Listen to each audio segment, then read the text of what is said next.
Hello दोस्तों, अस्सलाम वालेकुम। आज हम लोग देखने जा रहे हैं, हमारा मॉडल 3 ख़त्म हुआ था पिछली बार रिसर्च का। एंड बायोस जैसा कि हम अल्टरनेट करके पढ़ते हैं, बायोस्टैट्स और रिसर्च। तो अभी हम एक साथ ही जो है सो शुरू कर रहे हैं रिसर्च मेथोडोलॉजी, क्योंकि उसी टाइप्स को हम आगे बढ़ा रहे हैं। तो रिसर्च ही मॉड्यूल 4 में एक साथ कंप्लीट कर दे रहा हूँ, 3 और 4, क्योंकि ये भी रिसर्च टाइप्स का ही है। फिर इसके बाद बायोस्टैट्स पे आएंगे।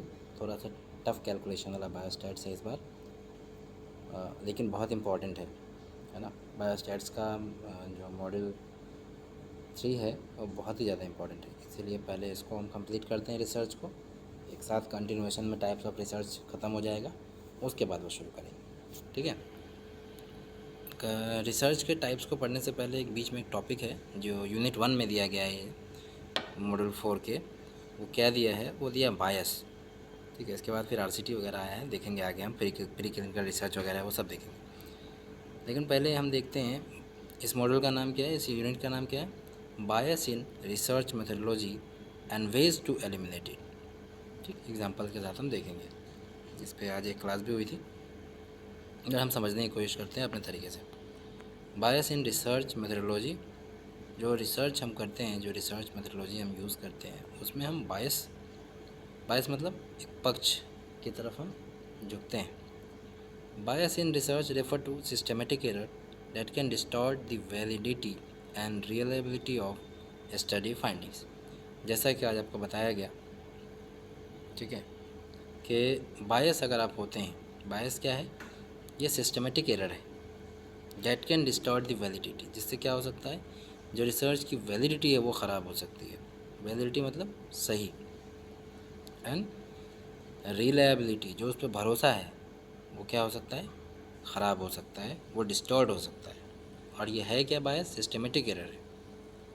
It can occur at any stage, किसी भी स्टेज पे आप कर सकते हो। स्टडी डिज़ाइन में कर सकते हो, डेटा कलेक्शन में कर सकते हो, एनालिसिस के समय आप कर सकते हो, या इंटरप्रिटेशन के टाइम भी आप कर सकते हो। एलिमिनेटिंग और minimising bias is crucial for obtaining accurate and unbiased research. तो इसको एलिमिनेट करना या एटलीस्ट कम से कम मिनिमाइज़ करना तो ज़रूरी है for obtaining accurate and unbiased result, ताकि आपको एक्यूरेट और अनबायस्ड रिजल्ट मिल सके। Types of bias and ways to eliminate them, कितने तरह के बायस होते हैं और उसको कैसे आप एलिमिनेट करेंगे, हम धीरे धीरे करके देखते हैं। सबसे पहला है सिलेक्शन बायस। क्या है selection bias? When participant are non randomly selected, ठीक है, leading to an unrepresentative sample. Selection bias कब होता है? जब आप रैंडमली सेलेक्ट नहीं करते हैं पार्टिसिपेंट को, ठीक है, जिसकी वजह से अनरिप्रेजेंटेटिव सैंपल, जो सैंपल आपको मिलता है, अगर आप नॉन रैंडम सैंपल लेते हैं तो जो सैंपल मिलता है वो रिप्रेजेंटेटिव सैंपल नहीं होता है, ठीक। तो ये इसकी डेफिनेशन है, याद रखना है, ठीक। सिलेक्शन बायस क्या है? When participant are not selected randomly leading to an unrepresentative sample. तो ये क्या है? सिलेक्शन बायस है, पहला टाइप ऑफ बायस है और पहला स्टेज में ये बायस होता है। फिर इसका एग्जांपल क्या है, देखिए, देखते हैं। स्टडी ऑन नी ऑस्टियोआर्थराइटिस, ये मेरा टॉपिक है इसलिए ये बार बार आता है यहाँ पे। इंक्लूड्स ओनली यंग एडल्ट्स, जैसे कि आपने नी ऑस्टियोआर्थराइटिस को आपने लिया और इसमें सिर्फ और सिर्फ यंग एडल्ट्स को आपने जैसे क्या किया, स्टडी किया, ignoring older patient who are most likely to have the condition. और आपने क्या किया, जो ओल्डर पेशेंट है उसको आपने इग्नोर कर दिया, जिसमें ज़्यादा चांसेस है ऑस्टियोआर्थराइटिस होने के। तो ये आप क्या कर रहे हैं, एक तरह का बायसिंग कर रहे हैं, सिलेक्शन बायस है ये, ठीक। आपको किसको सिलेक्ट करना चाहिए? रैंडमली सिलेक्ट करना चाहिए आपको, एक तो। दूसरे, आप सिलेक्ट भी किसको कर रहे हो, बायस होकर कर रहे हो कि यंग एडल्ट्स में जल्दी दवाई देंगे, अच्छा रिजल्ट आ जाएगा, बस हो गया भाई, है ना, हमारा रिसर्च झक्कास। तो ये आप सिलेक्शन बायस कर रहे हो। कैसे एलिमिनेट करेंगे भाई? सबसे पहले आप सिलेक्शन बायस को तो रैंडम सैम्पलिंग टेक्निक यूज़ करिए। क्या होता है, कितने टाइप के होते हैं, सब बताया गया है, पिछले वीडियोज़ में जाके देखिए। Ensure proper inclusion and exclusion criteria, जब आप रिसर्च करते हैं तो इंक्लूजन एंड एक्सक्लूजन क्राइटेरिया बहुत इंपॉर्टेंट होता है। तो आप उसमें एक प्रॉपर इंक्लूजन और एक्सक्लूजन क्राइटेरिया डालिए, ठीक है। आपका बायसिंग बिल्कुल नहीं चलेगा, आपने क्राइटेरिया फिक्स किया, उसके अंडर जो आएगा वही आएगा आपके रिसर्च में, अदरवाइज़ आप नहीं लेंगे किसी को बायस होकर। Use stratified randomization to balance participant characteristic, ठीक है। और एक स्ट्रेटिफाइड रैंडमाइजेशन आप यूज़ कर सकते हैं। क्या होता है स्ट्रेटिफाइड रैंडमाइजेशन, आप लोग कमेंट करके बताइए। पिछले वीडियो में बता चुके हैं जब हमने रैंडम सैम्पलिंग बताया था बायोस्टैट्स में। तो आपको यूज़ करना है stratified randomization to balance participant characteristic, ताकि जो रैंडमाइज स्ट्रेटिफाइड मतलब डिवाइड करने वाला, ठीक है। स्ट्रेटिफाइड मतलब डिवाइड करने वाला। तो जब आप दो ग्रुप में डिवाइड करते हैं, ठीक है, तो इससे क्या होता है, जब आप डिवाइड करके लेते हैं, ठीक है, एक था स्ट्रेटिफाइड और एक और क्या था, क्लस्टर। दोनों में क्या फ़र्क था, दोनों जा करके हमें कमेंट करके बताइए ज़रूर। तो आपको ये बात याद रखना है, 3 मेथड हैं कि आप सिलेक्शन बायस को कैसे एलिमिनेट करेंगे, ठीक। स्टार के अंदर जो है वो पॉइंट याद रखिए, आसानी हो जाएगा। Random sampling, proper inclusion exclusion criteria, stratified randomization, ठीक है। एक क्या होता है, जैसे थोड़ा आगे बढ़ेंगे आप रिसर्च में तो मेजरमेंट बायस होगा। ये क्या है भाई मेजरमेंट बायस, ये सिस्टमेटिक एरर है due to inaccurate measurement tools और मेथड्स, ठीक है।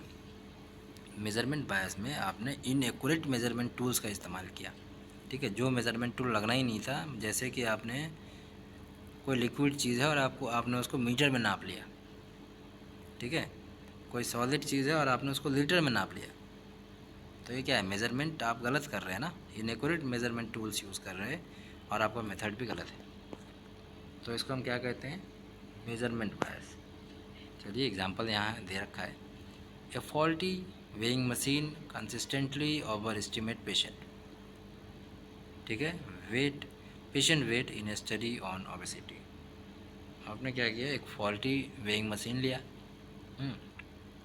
जो कि क्या करता है, कंसिस्टेंटली ओवर एस्टिमेट करता है पेशेंट को, ठीक है। पेशेंट का वेट क्या करता है, लगातार वो ज़्यादा बताता है। तो ये आपका क्या है, मेजरमेंट बायस है। यानी आप मान लो कि स्टडी कर रहे हो ओबेसिटी पर और आपने 5 किलो एक्स्ट्रा फिट कर दिया मशीन में कि भाई 5 किलो एक्स्ट्रा ही दिखा दो, ठीक है। तो वो लोग जो ओबेस नहीं भी हैं वो भी आपके रिसर्च में आ गए और फिर बाद में आप दूसरे मशीन का यूज़ करके ये कह सकते हो कि भाई हमने इतना कम कर दिया अपनी दवाई से। तो ये मेजरमेंट बायस है, ठीक है। कैसे एलिमिनेट करेंगे, वे टू एलिमिनेट, हमारा मेन टारगेट तो यही है कि इसको कैसे एलिमिनेट करना है। तो use a standardize and calibrated instrument, ठीक है। जैसे अगर आप किसी का बीपी लेते हैं तो बेटर ये है कि आप मर्करिक थर्मामीटर, ये सॉरी मर्करिक स्पेक्ट्रोमैनोमीटर से लें, है ना। किसी का आप टेम्परेचर लेते हैं तो मरकरी वाले से लें, डिजिटल वाले से ना लें, ठीक है। एक स्टैंडर्ड आप बना लें, ठीक है। जो स्टैंडर्ड और कैलिब्रेटेड इंस्ट्रूमेंट है वही यूज़ करेंगे आप, है ना। SpO2 लेते हो आप तो उसके लिए देख लो कौन सा अच्छा है, ठीक है ना। तो इससे क्या होगा कि बायसिंग, आपका जो मेजरमेंट बायस है वो रिमूव हो जाएगा। Train researcher on proper measurement technique, ठीक है। प्रॉपर मेजरमेंट टेक्निक्स भी, आप जैसे कि आप बीपी ले रहे हो तो सुता के लेना है, उठा के लेना है, बिठा के लेना है, वो आपको पता होना चाहिए। आते ही ले लेना है, 15 मिनट बैठने के लिए बोलना है, रेस्ट करने के लिए बोलना है, तब लेना है। तो प्रॉपर मेजरमेंट टेक्निक्स भी तो आनी चाहिए ना। एक तो ये तरीका है बायस को एलिमिनेट करने का, ठीक है। कंडक्ट ब्लाइंडेड असेसमेंट, ठीक है। Single blind, multiple blind, double blind की बात नहीं करेंगे हम सिर्फ और सिर्फ ब्लाइंडेड बोल रहे हैं यहाँ पे, ठीक है। अभी हम RCT पढ़ेंगे तो उसमें सब आएगा। या अगर हम अपने स्टडी को ब्लाइंडेड बनाते हैं, where the person measuring does not know the study group, ठीक है। अब जैसे अब इंसान का एक बायसनेस होता है ना, मेजरमेंट बायस है। अगर आप किसी को पेन हो रहा है और डाइक्लो दे दिया, तो पेन स्केल अगर हम मेज़र कर रहे हैं तो उसमें हम क्या करते हैं, नहीं यार डाइक्लो लिया है, थोड़ा बढ़ा दो, है ना, अच्छा ही हुआ रिज़ल्ट आया होगा। पेशेंट थोड़ा अच्छा बोलता है तो हम और अच्छा अपने मन से हम कहते नहीं इतना अच्छा आया होगा। तो वो क्या है, वो क्या है, बायस है ना, मेजरमेंट बायस है ना, ठीक है।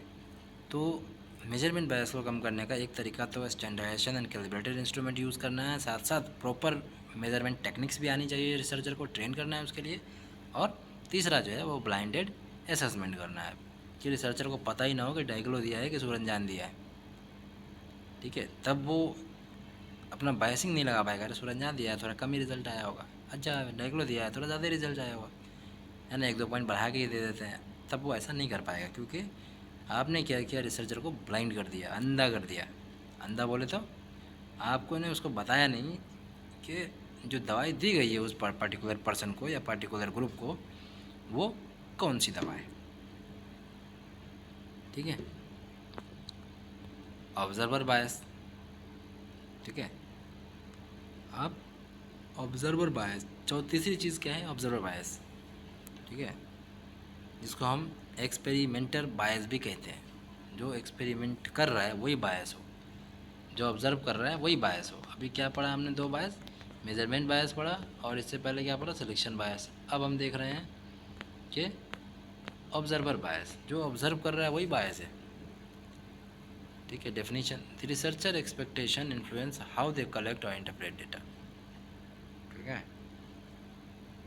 ऑब्जर्वर बायस क्या है, जो रिसर्चर की जो एक्सपेक्टेशंस हैं वो इन्फ्लुएंस करती है। अब मैं रिसर्च कर रहा हूँ तो मैं क्या चाहूँगा, है ना, मैं यही चाहूँगा कि मेरा जो रिज़ल्ट आए वो ज़्यादा से ज़्यादा अच्छा है। तो ये एक तरह का बायसिंग पैदा कर ही देता है। ठीक है। The researcher expectation influence how they collect और इंटरप्रेट डेटा। जो रिसर्चर की एक्सपेक्टेशन है वो इन्फ्लुएंस कर देती है कि वो किस तरह से कलेक्ट कर रही है और इंटरप्रेट कर रही है डेटा को। डेफिनेशन याद रखिए, डेफिनेशन बहुत इंपॉर्टेंट होता है। Definition, example and way to eliminate, तो इसमें इतना याद रखना है और कुछ नहीं। ठीक है, छोटा सा यूनिट है। अब एग्जाम्पल देखिए, a doctor evaluating the effect of new pain killer may unknowingly record lower pain score for patient receiving the drug. Observer bias है कि एक डॉक्टर है जो इवेलुएट कर रहा है न्यू पेन किलर दिया गया है। ठीक है, मान लीजिए कि हम अबे उधार दे दिए या अबे मुबारक दे दिए। अब उसका जो है सो पेन किलर इफेक्ट देखना है। अब डॉक्टर ने अननोइंगली, पता नहीं उसको, but record lower pain score for patient receiving the drug. अब लोअर पेन स्कोर उसने क्या किया, रिकॉर्ड किया, यानी कि पेन स्कोर जितना कम पेन उतना कम, है ना। तो उसने क्या किया, बायसिंग किया है, नहीं किया, किया। ठीक है, और यही क्या है, यही ऑब्जर्वर बायस है। इसको एक्सपेरिमेंटर बायस भी कहते हैं। जो एक्सपेरिमेंट कर रहा है उसका बायस कहते हैं इसको, वही तो ऑब्जर्व कर रहे हैं ना जो एक्सपेरिमेंट कर रहे हैं। वे टू एलिमिनेट, कैसे एलिमिनेट करेंगे, ब्लाइंडेड टेक्निक यूज़ करेंगे, है ना। पता ही ना हो उसको भाई, फिर वो कर ही नहीं पाएगा ये चीज़, है ना। ऑब्जर्वेशन फिर एकदम सही सही करने की कोशिश करेगा। डबल ब्लाइंडेड स्टडीज़ होती है। डबल ब्लाइंडेड स्टडीज़ में क्या होता है, पेशेंट को ही पता नहीं होता क्या दिया जा रहा है और देने वाले को ही पता नहीं होता क्या दिया जा रहा। ठीक है, where neither researcher not participant know who get the treatment. ठीक है, क्या ट्रीटमेंट दिया गया पता नहीं होता किसी को। साथ साथ स्टैंडर्डाइज इवेल्युएशन क्राइटेरिया का यूज़ किया जाए, है ना। जैसे पेन के लिए आप कर रहे हो तो कौन सा स्कोर यूज़ करते पेन के लिए, बताइए हमें कमेंट में। और साथ साथ अस्थमा के लिए कौन सा स्कोर यूज़ करते हैं वही बताइए। ठीक है, और भी अगर कुछ याद आ रहा है तो वो बताइए। Multiple and independent observers.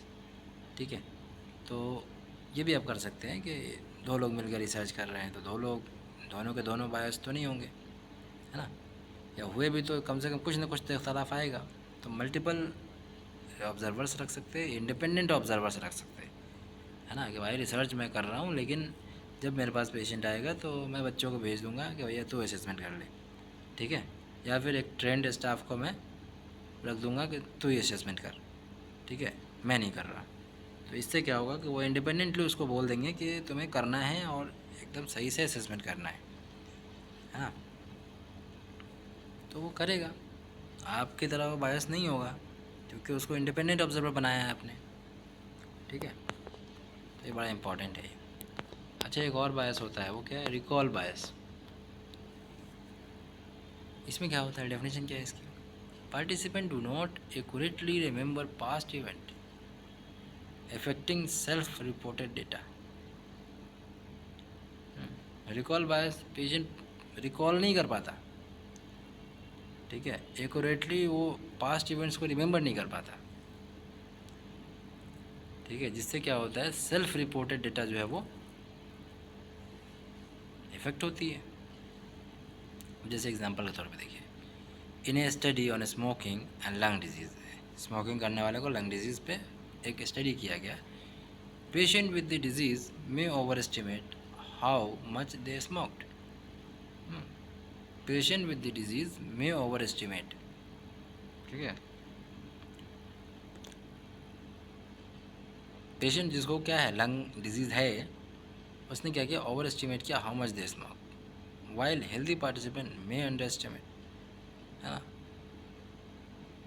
अब वो भूल जाता है भाई, रिकॉल नहीं कर पाता है कितना स्मोक किया उसने, कब से कर रहा है ना, बचपन से कर रहा है, 10 साल से कर रहा है, एक दिन में 10 बीड़ी पीता है, 1 बीड़ी पीता है, कितना सिगरेट पीता है, उसको पता नहीं, वो भूल जाता है ना।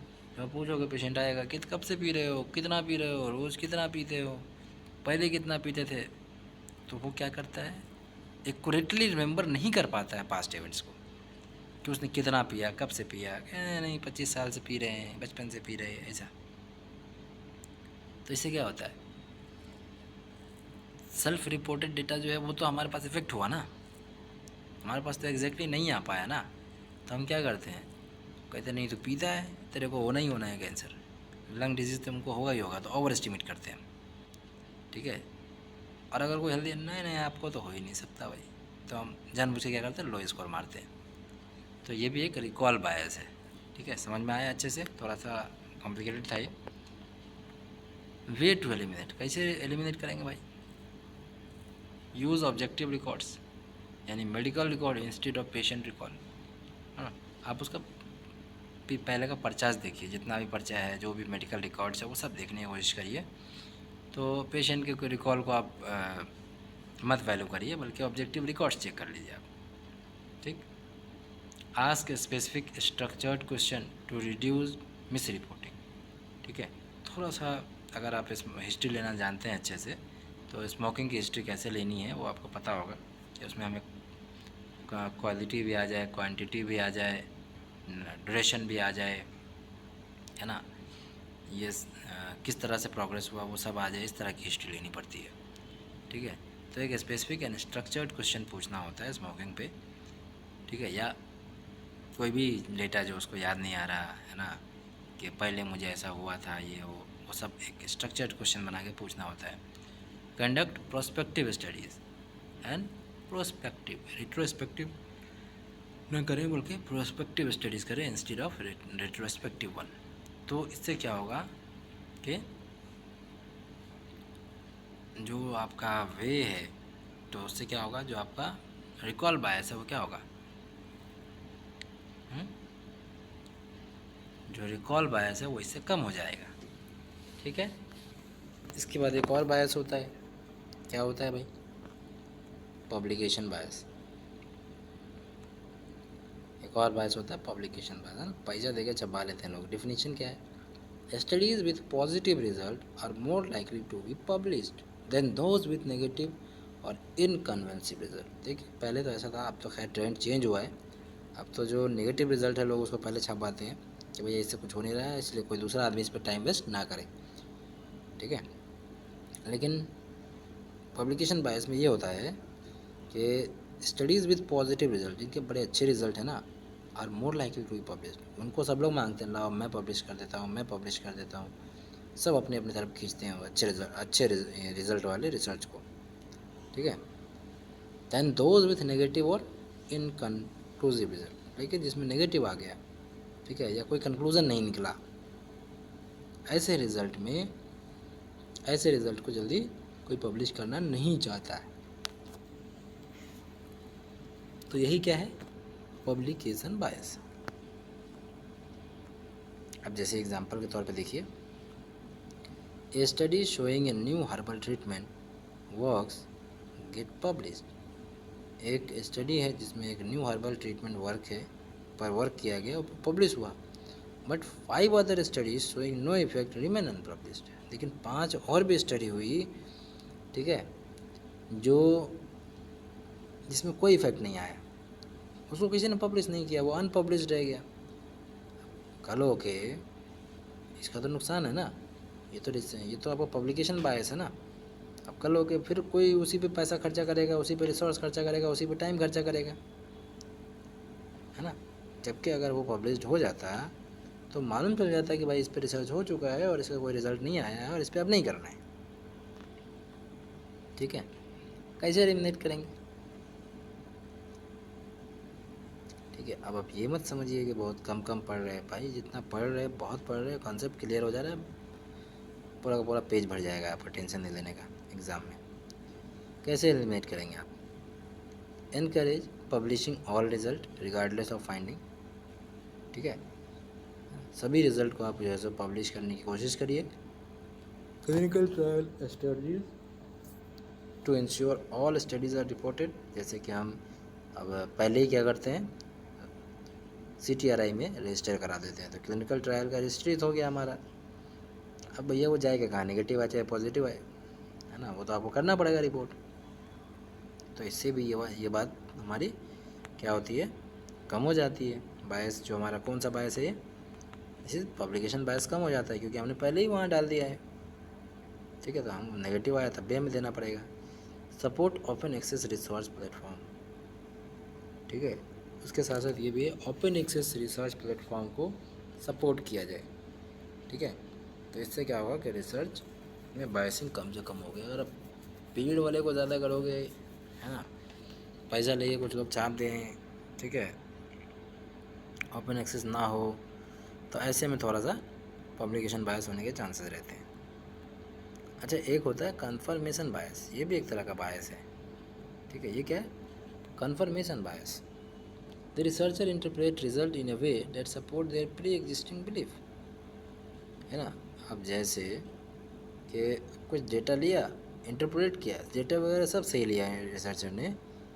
ठीक है, और इसलिए यहाँ एग्जाम्पल भी है, पहले मैं बता रहा हूँ, फिर मैं एग्जाम्पल भी दे दूँगा। Researcher interpret result in a way that support their pre existing. पहले से ही मान के बैठा था वो कि अरे यार सुरंजान इतना बेहतरीन काम करेगा ना, ऐसा अच्छा रिजल्ट आएगा कि मत पूछो। ठीक है, अब रिज़ल्ट कुछ भी आ गया उससे मतलब नहीं है। ठीक है, उसने जो है क्या करेगा, कन्फर्मेशन बायस बोले तो वो अपना जो प्री एग्जिस्टिंग उसका बिलीफ है कि सुरंजान बहुत अच्छा है, ठीक है, ऑस्टियोआर्थराइटिस पे, उसी को वो क्या करेगा, कंफर्म कर देगा रिजल्ट में अपने। ठीक है, देखिए एग्जांपल देखिए, ए रिसर्चर स्ट्रांगली बिलीव यूनानी मेडिसिन क्योर ऑस्टियोआर्थराइटिस। अब एक रिसर्चर है, ठीक है, हमारे आपके जैसा एक रिसर्चर है, तो वो उसको बहुत इस बात का बहुत स्ट्रांगली बिलीव है कि यूनानी मेडिसिन जो है सो ऑस्टियोआर्थराइटिस को क्योर कर देता है। And selectively report positive result by ignoring negative data. और वो क्या करेगा, सेलेक्टिवली जो पॉजिटिव रिजल्ट्स आए हैं ना उसको रिपोर्ट करेगा, और नेगेटिव डेटा जो हुआ उसको छोड़ देगा वो, कि नहीं भैया ऐसा नहीं हो सकता, है ना। मान लेते हैं कि 30 मरीज़ जो उसने लिया था टेस्ट ग्रुप में, उसमें से उसके 20 पे अच्छे रिजल्ट आ गए, तो 10 को वो इग्नोर मार देगा, कहेगा नहीं सब पे अच्छे रिजल्ट आ गए।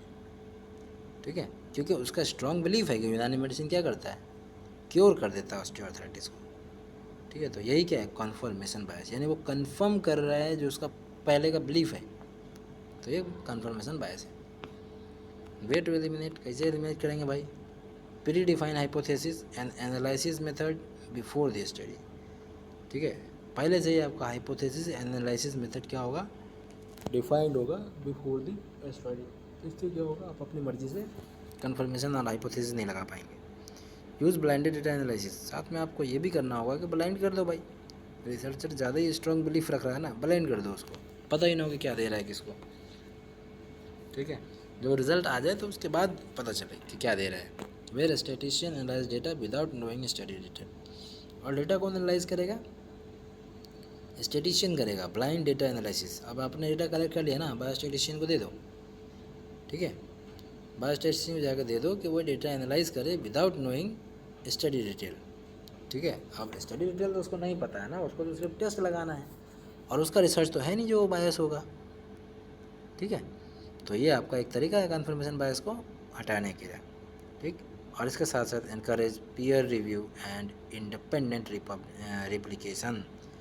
ठीक है, इसके साथ साथ जब आप पब्लिश करते हैं तो आप पीयर रिव्यू में करें, और इंडिपेंडेंट रिप्लिकेशन उसका जो है सो आप इनकरेज करें कि भाई अगर तुमको करना है तो कर लो, दोबारा से यही रिज़ल्ट वही आएगा।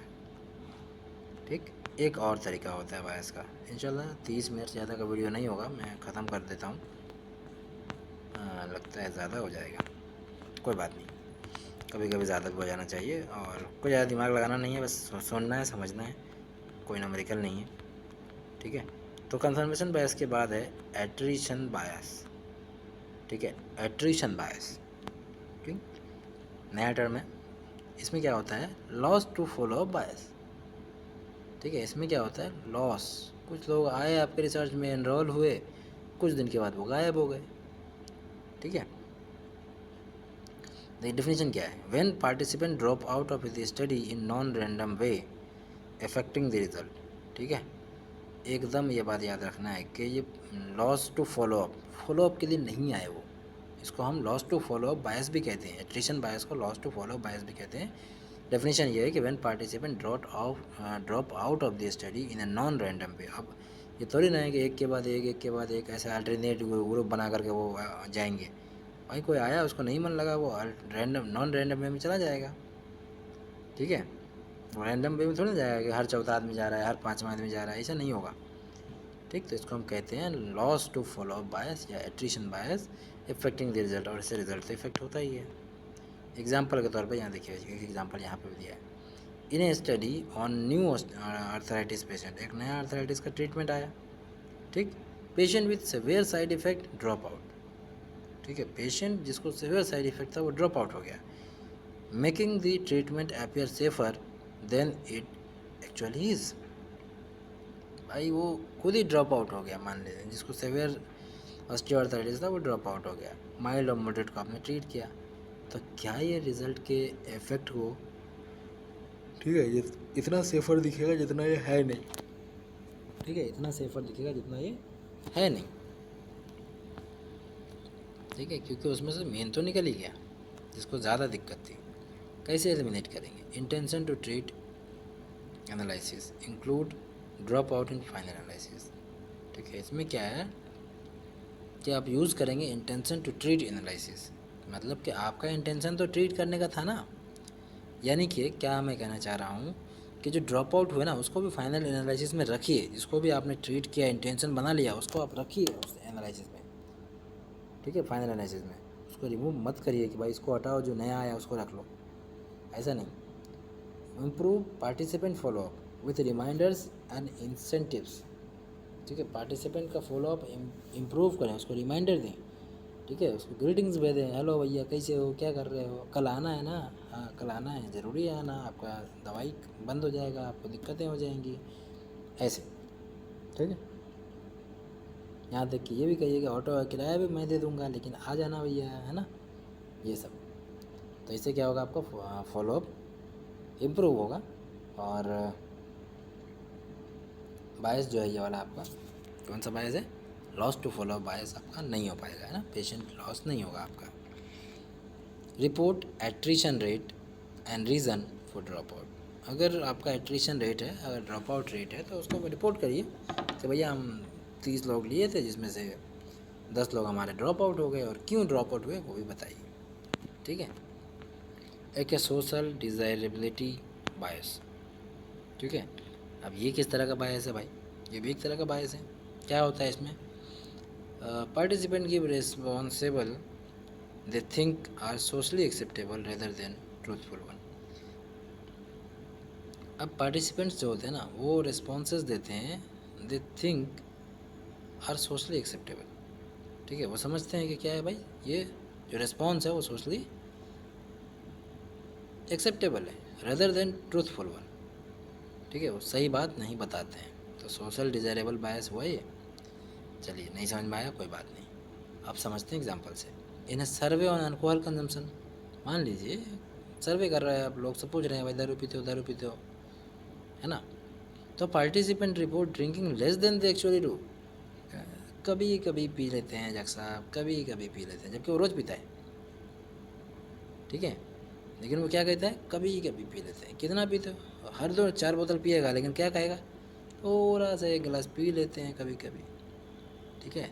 तो ये क्या है, ये सोशल डिज़ायरेबिलिटी बायस है, क्योंकि उसको ये लगता है कि सोसाइटी इसको क्या करेगी, एक्सेप्ट करेगी, दारू पीते कौन एक्सेप्ट करेगा भाई, तो वो क्या करता है, ऐसा रिस्पॉन्स देता है कि जो सोसाइटी में क्या हो, एक्सेप्टेबल होगा, चलो थोड़ा बहुत पी लेता है, कोई बात नहीं, अच्छा आदमी है, लेकिन ट्रूथफुल वन नहीं बताता है, असल में कितना पीता है वो नहीं बताता, ठीक है, समझ में आया। एक आदमी दारू पीता है, आपने पूछा कितना पीते हो, तो वो बताएगा, क्या बताएगा, नहीं हम थोड़ा सा पी लेते हैं, आधा एक गिलास पी लेते हैं, ठीक है, सप्ताह में एक बार पी लेते हैं, जबकि वो रोज़ पी रहा है 4-4 बोतल। लेकिन 4-4 बोतल बोलेगा तो क्या सोसाइटी सोशल डिज़ायरेबल रहेगा वो? नहीं रहेगा ना। तो यहाँ पे पेशेंट बायस हो रहा है, ठीक है, रिसर्चर बायस नहीं है यहाँ पे। यहाँ पे क्या है, सोशल डिज़ायरेबिलिटी बायस, ये पेशेंट बायस हो रहा है कि नहीं भैया हमको सही नहीं बताना है वरना इज्जत लूट जाएगी, ठीक है।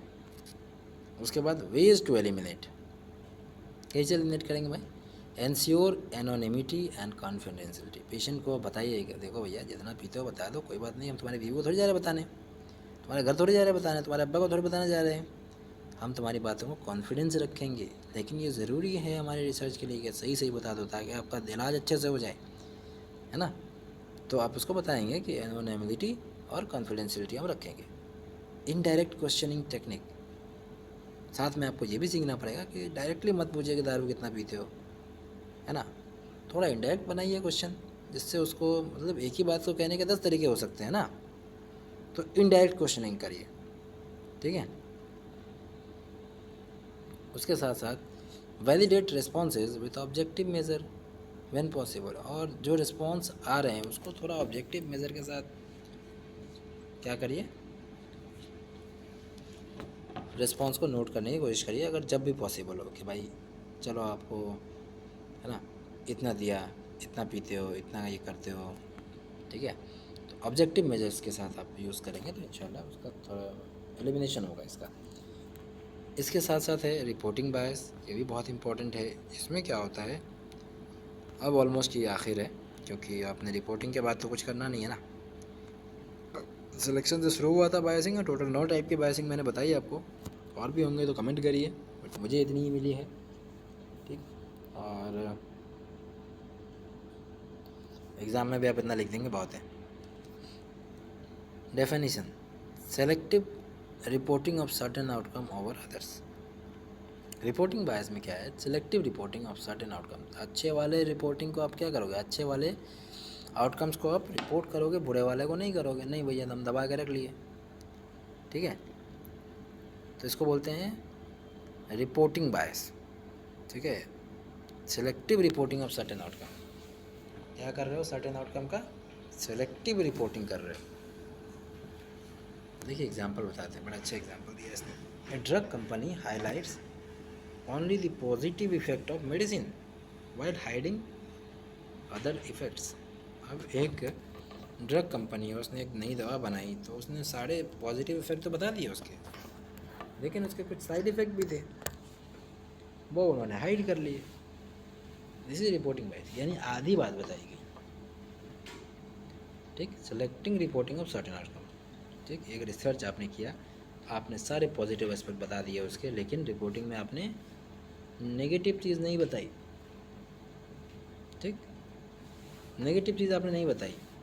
जैसे एक ड्रग कंपनी ने कुछ अच्छा पॉजिटिव दवाई का रिज़ल्ट बताया, लेकिन उसका साइड इफ़ेक्ट नहीं बताया उसने, कैसे एलिमिनेट करेंगे, प्री रजिस्टर्ड स्टडी प्रोटोकॉल। अब उसमें जो है सो हमने पहले से ही उसका जो प्रोटोकॉल है वो हमने क्या किया, प्री रजिस्टर कर लिया, ठीक। तो बताना पड़ेगा ना उसमें कि भाई आपने तो प्रोटोकॉल में लिखा था साइड इफ़ेक्ट ही बताएंगे, तो क्यों नहीं बता रहे, ठीक। उसके साथ साथ आप transparency in data reporting, data reporting में आप क्या कर सकते हो, ट्रांसपेरेंसी भी तो देख सकते हो ना, तो भाई जो आपका डेटा रिपोर्टिंग है उसमें ट्रांसपेरेंसी होनी चाहिए, क्या क्या डेटा आपने छुपा लिया पता होना चाहिए। Encourage regulatory agencies to require full data disclosure, और कुछ रेगुलेटरी जो एजेंसीज़ हैं उसको आपको एनकरेज करना पड़ेगा ताकि वो पूरा का पूरा डेटा को डिस्क्लोज़ करवा सकें, है ना। तो ये ड्रग इंस्पेक्टर जाएगा और पूछेगा भैया कि बताओ कि नई दवाई बताई है तो उसका सब कुछ बताओ, कहाँ है डेटा दिखाओ, ठीक है। तो यह है रिपोर्टिंग बायस। तो आपको कंफ्यूज नहीं होना है रिपोर्टिंग बायस में और किस में,